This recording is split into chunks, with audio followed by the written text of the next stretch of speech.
Planet Vero Studio is powered by the Nolan Group of eXp Realty.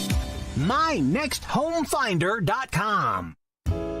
She is a beauty influencer from New York City who commands attention. He is a lawyer born and raised in Florida who lays down the law. And together they are The Lady and the Law. Here are your hosts of The Lady and the Law, Cindy Grossman and Mitchell Goldman. Hello, welcome back, Cindy. I guess you don't really have much of a choice, but I'm always happy and honored to have you here. Thank you. I know Jesse doesn't have a choice because we need the help, but we do appreciate Jesse as well. I'm glad to be here too. Oh, thank you. Great. Well, I'm really glad and honored to have a friend of mine in our studio today. His name is Blaise Trettis. Blaise is the public defender for the 18th Judicial Circuit in Florida, which consists of Brevard County and Seminole County. And as I said, he is the public defender. So Blaise is a graduate of the University of Florida, undergrad, and he went to Stetson Law School. And he has been serving in Brevard County since 2012 as an assistant public defender. And then now he is the public defender, has people working for him. So congratulations to Blaise. I will tell you something about Blaise you don't know, and Blaise doesn't know that I know this. So I'm going to embarrass him a little. Blaise is a master gardener. So Really? I'm going to get him to come over to our house because we could use a little help. Yeah. If it grows outside, great. If it doesn't, it wasn't meant to be. Right. Right? That's true. That's sad but true. Anyway, Yes. Blaise, thank you for joining us today. You're welcome, Mitch. Glad to be here. And Blaise, I know as an attorney a little bit about the public defender system, but I think the listening audience will be very surprised to hear when the system actually came to be. So talk to us a little bit about what it was before the big case, the Gideon case. Yes, thank you, Mitch, and thank you for inviting me to be here. I really appreciate it. So the Public Defender's Office started in 1963 with a legal case.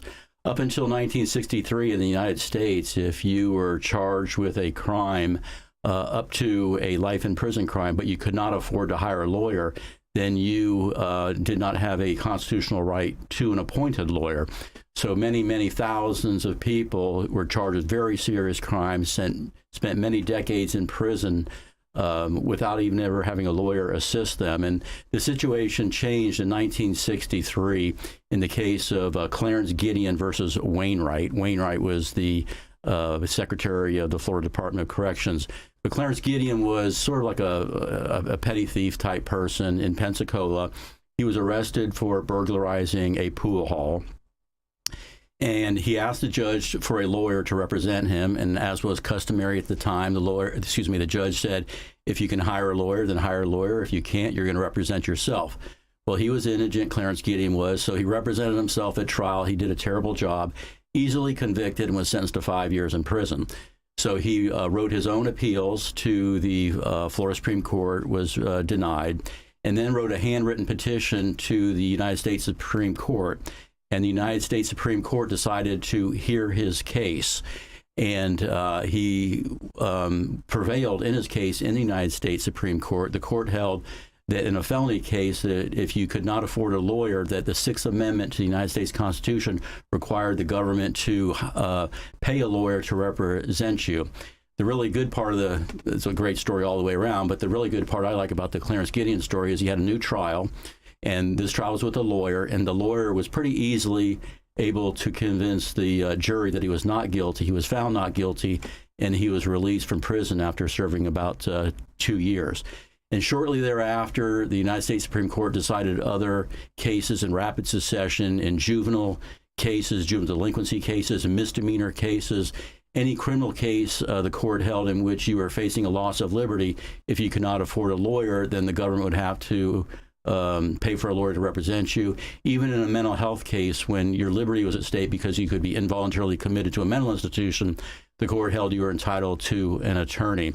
So that was the genesis of the public defender's office. And Florida immediately started a public defender system in 1963 because of the Clarence Gideon decision.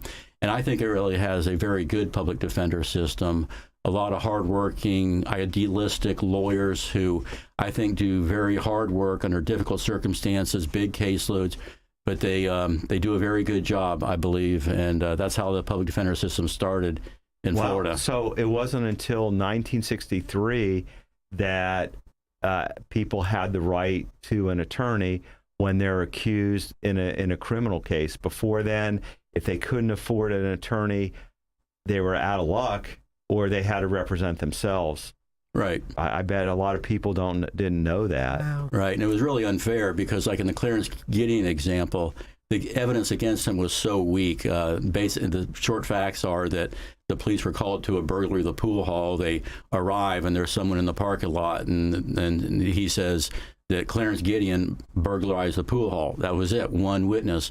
Well, that one witness was a convicted felon, and so the whole first trial where he's convicted was based on that convicted felon's testimony, and the lawyer was able to just cross-examine him to pieces and ruin his credibility, and he was found not guilty. So it's a really good example of, in every case, how you really need a good lawyer in a criminal case.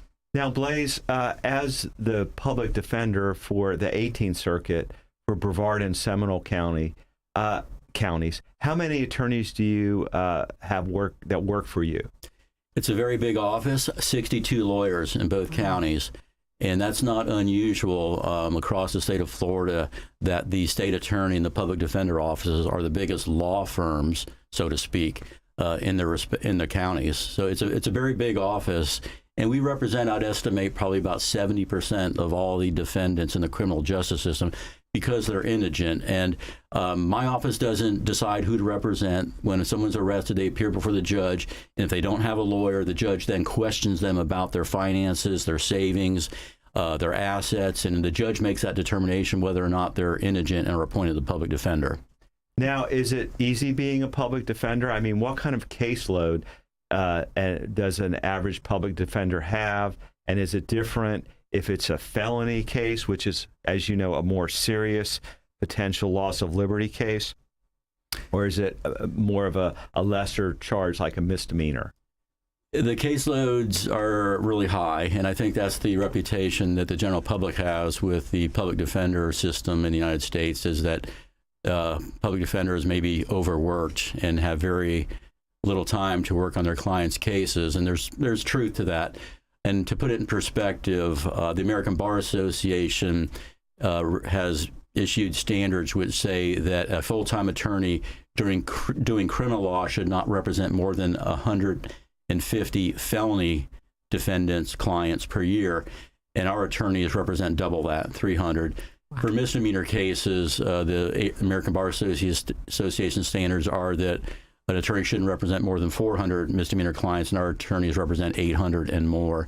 So it's a lot of work, but despite that big caseload, it's a really an efficient, effective system because our lawyers aren't running an office and trying to hire people to work in the office and meeting with clients who will never hire them and doing all the other things that lawyers have to do on the business part of it. They can really dedicate their time to the practice of law, and they're really in the trenches, and they get to know the judges and the prosecuting attorneys very well, so they understand really what's going to happen in the courtroom typically, so they have a really good idea of how to judge a case and where it will end. And a lot of lawyers, especially when they're from out of town, have a client in Brevard or Seminole counties. The smart lawyers, if they're out of town, call the public defender who appeared for that judge, because there's no one better who knows that judge and the prosecutor than the public defender attorneys in that courtroom.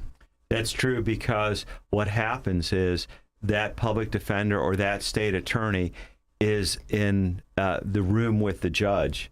So they get to know that particular judge very well. Hopefully they get along with that particular judge very well, and vice versa. But they really do get to know them. Now, do you have that's a lot. I know the law firms are not that big typically. Do you have a hard time recruiting lawyers? And what about the salary and the compensation for the public defender? I mean, they're state employees, is that correct? We are state employees, and that's a benefit because there are good benefits that come with state employment, such as very inexpensive health insurance, which is attractive to a certain type of person who might have a family and children. But it's very difficult to staff attorneys in the public defender's office, especially in the last couple of years. Our turnover is high. I've had turnover, and from 2004 to 2007 was about 50% turnover, meaning I would have 30 lawyers leave my office in a single year. My turnover is less now, fortunately, probably about 15 to 20%, but that's still very high. But I think it's consistent with every other occupation and industry you see. It seems like in the last 2 years, the amount of labor and employees that are out there to hire has really diminished substantially. I used to get about 8 applicants for every person I would hire. Now I'll be lucky if I get 1 applicant for an open position, and I advertise at all 12 Florida law schools nonstop, out-of-state law schools nonstop. I advertise in legal publications, and now I'm getting an application probably on average every 2 or 3 weeks, or maybe once a month. So it's a statewide problem. It's very difficult. Salaries by legal standards, I think, are pretty low, but you have to pay $50,000. I raised my salary to $55,000 because I was getting no applicants. About 3 months ago, I still got no applicants. Because of the way I run my office, I was able to increase that starting salary to $60,000 about a month ago. I have not gotten a single applicant from a Florida law school after advertising that $60,000 starting salary. So it's really difficult, and it's I think, a pretty serious threat to the justice system, because you've got to have lawyers in there prosecuting and defending, and when that doesn't happen, it's a very serious problem. When we get back in a few minutes, I'd like to talk about some misconceptions about the criminal system. Share that with you and Blaise and Jesse. Sounds good.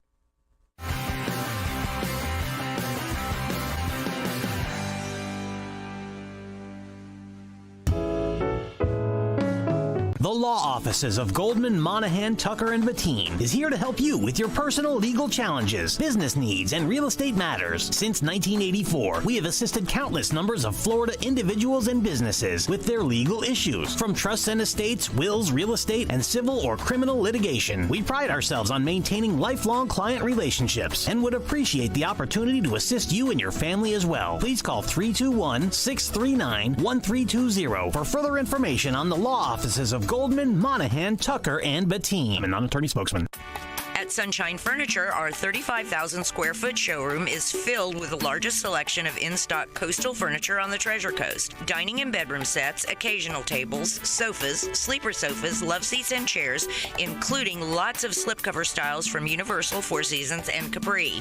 We also have a gallery of Tommy Bahama and Lexington furniture with styles designed for a relaxed approach to the finer things in life. Right now, we're having a summer sale with lots of great markdowns, including all pictures, lamps, and accessories half price. Sunshine Furniture, 1295 US 1 in Vero Beach, next to Planet Fitness. Family owned and operated since 1991.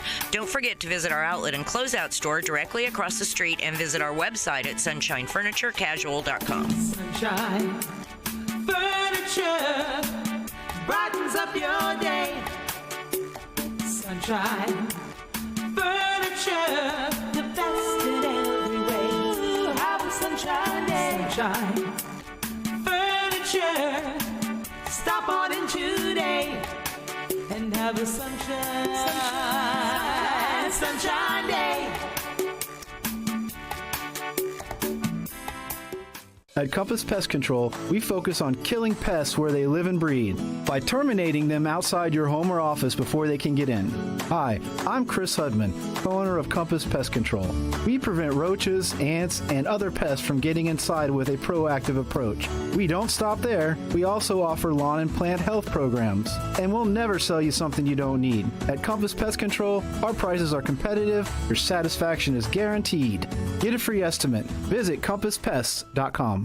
Hello, this is Carol Jean Jordan, your tax collector here in Indian River County. All of our offices are scheduling appointments for in-office services, but you can get that little yellow sticker quicker by using our express lane. It's fast, convenient, and free when you pay with an e-check. Renew your registration on our website and select Pick Up at the Tax Collector's Office. Order before 3 p.m. and you can pick up your little yellow sticker on the same day. Order at irctax.com. That's irctax.com. Need an enlightening pick-me-up? Visit Kristen and Cindy at Skinnergy to energize your skin and keep it looking fabulous forever. Kristen can help with hair removal, sugaring to keep your whole body smooth and conditioned. Kristen will help you refresh and defend your skin while giving you a customized facial. Cindy helps Skinnergize and get you camera ready for your everyday look or special occasion. Visit Kristen and Cindy at Skinnergy. Find them on Facebook under the Skinnergy Squad. And we're back. We're here with Blaise Trettis, who is the public defender for the 18th Judicial Circuit, which consists of Brevard and Seminole counties. So what we'd like to do in the time that we have for the second half of the show, Blaise obviously practices in the criminal law system, and he knows the criminal system. So I'd like to talk to him about, well, you know, what do you see out there in reality compared to what do you hear on TV and in the public's eye? So let's go through a few examples and see what Blaise has to say about that. So one of the big things we always hear on the TV shows is you have the right to remain silent. The Miranda warning. There's a case called the Miranda case. I mean, that's where it came from. Blaise, talk to us about how Miranda works and really whether people are Mirandized and when they are. Yeah, it's a really interesting question because, you know, a lot of times when I speak to civic groups about the law, I'll ask them to, you know, whoever believes that the police have to read Miranda rights to someone who's arrested, that's required, raise your hand. And almost always everyone in the room raises their hand. And that's because you've seen that for decades, your whole life. And on TV shows, they make a big scene of the Miranda rights. But in reality, Miranda rights are actually very rarely read by the police. And that is because the police only have to read Miranda rights when a person is in custody, basically under arrest, and also being interrogated. But what usually police will do in the hopes that a person who's arrested will start talking and everything you say can and will be used against you, that is part of the Miranda rights, and that is true. And you're being recorded in most circumstances when you're with the police. But the police realize that, you know, a lot of people, when they're confronted with silence, will fill that silence with their own talking. And they'll start making admissions and start talking about what they did or didn't do, or they say they did or didn't do. And everything that is being said will be used against them. A lot of times, you know, the police will put someone who's arrested with another person who is a suspect in the alleged crime in the same police car. They're being recorded, and they'll start talking. So the Miranda rights are not read. It's really only when, and also, you know, police will go visit people at their place of business, their home, and they don't have to read Miranda rights to question them because they haven't been arrested. They're not in custody. A lot of times, the police will ask that person to come to the police station and question them in a room with the light on, and after, you know, 2 hours, there's a confession. Miranda rights were never read. Why? Because they could have left at any time. They were not under arrest. So Miranda rights are actually usually read by the police when they have a suspect who hasn't talked for whatever reason, and they haven't said anything so far, so they may as well give it a try and read Miranda rights and see if they'll answer questions after, and a lot of people do. Of course, every good lawyer, criminal lawyer, will say, do not speak to the police. Okay. Now, offline, you told me something that I found interesting that I didn't know about people that are arrested but never charged. Talk to us a little bit about that, please. Right. I also, you know, I like to bring this up in relation to the presumption of innocence, which is a cornerstone of our legal system, and I think most people believe in the presumption of innocence, but I always wonder how many people really believe that someone who's arrested is innocent. It might not be a great percentage, but what I like to point out is that the police in my circuit, the 18th Judicial Circuit, They make arrests based on probable cause, which is the lowest evidence level burden there is in the law, really. It's just some evidence to believe that a crime was committed. And but then that case goes to the state attorney's office, and the state attorney has to decide whether they can prove through evidence beyond a reasonable doubt the charge. And in 20% of the felony arrest cases, the state attorney does not file a formal charge by an information, which is the charging document, meaning the person is not prosecuted. Okay. So in 20% of the cases, the person is not prosecuted. That doesn't necessarily mean they're innocent, because the state attorney just might not have the evidence. The witnesses don't come forward. They're not talking. But still, in 20% of the arrest cases for felonies, the person is not even charged. And, there's a couple of really bad things about that. And one of them is that the person has to stay in jail. I always like to ask people, how long do you think a person can have to remain in jail with the state attorney not charging them? Because it could be a year, 2 years. That wouldn't sound right.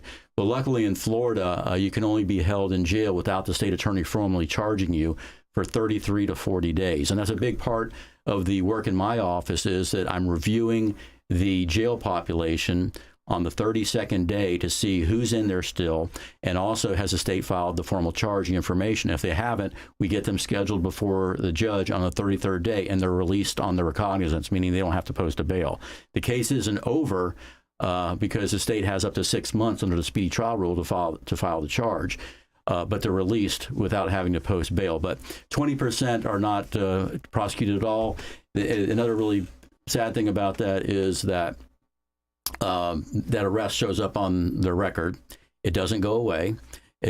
So for any landlord or employer who wants to do just a fundamental, easy, type in their name with the clerk of the court, it comes up and they see arrested for burglary. No, I'm not going to hire this person. No apartment for them. And they don't, look through it to see that they were never charged.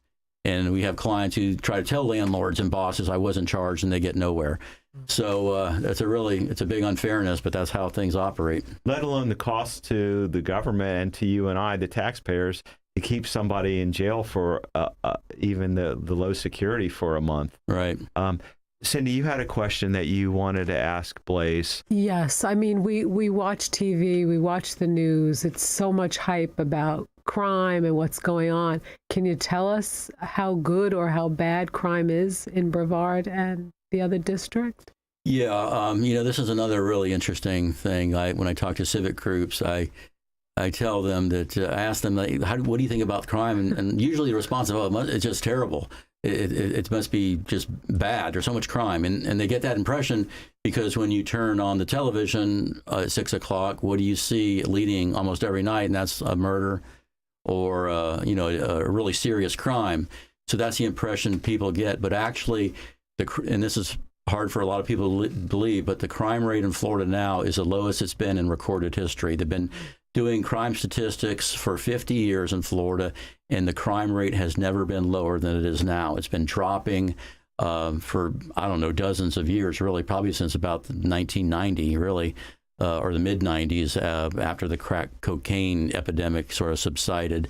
But for example, like in Brevard County, crime in the unincorporated part of the county has dropped 42% since 2012.